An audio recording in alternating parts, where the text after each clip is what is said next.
let me just close, and then we're just going to start opening up for questions. No. That's before we start the question side. Let me just close my initial remarks by talking about bringing this country together. You know,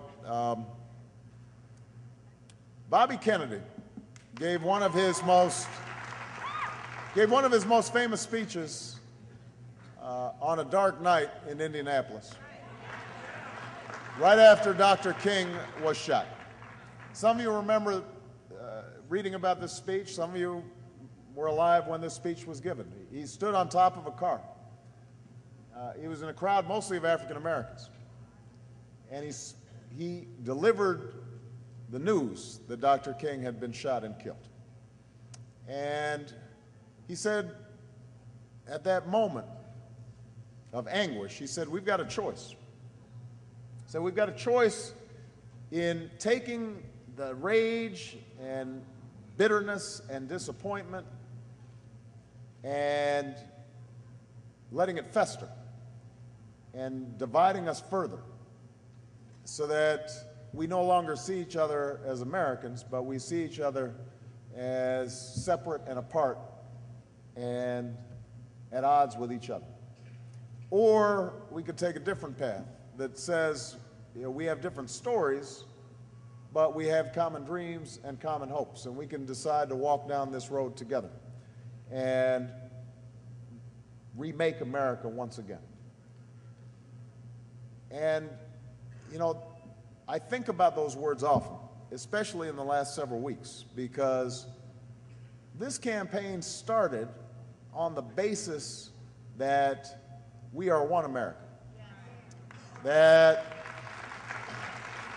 you know, as I said in my speech at the convention in 2004, there's no black America or white America or Asian America or Latino America.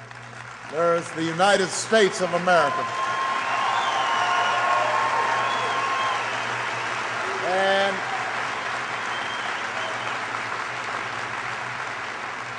But I noticed over the last several weeks that the forces of division have started to raise their ugly heads again. And I'm not here to cast blame or point fingers, because everybody, you know, senses that there's been this shift. You know, you've been seeing in the reporting, you've been seeing some of the commentaries of supporters on all sides. Most recently, you heard some statements from my former pastor that were incendiary and that I completely reject, although I knew him and know him as somebody in my church who talked to me about Jesus and family and friendships, but clearly had, but if all I knew was those statements that I saw on television, I would be shocked. It reminds me that we've got a tragic history when it comes to race in this country. We've got a lot of pent-up anger and bitterness and misunderstanding. But what I continue to believe in is that this country wants to move beyond these kinds of divisions. That this country wants something different.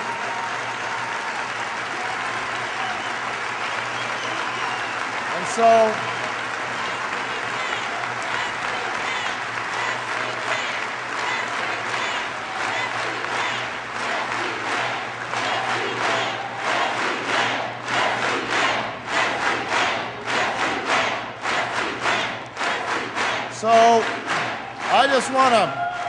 I just want to say to everybody here that as somebody who was born into a diverse family, as somebody who has little pieces of America all in me,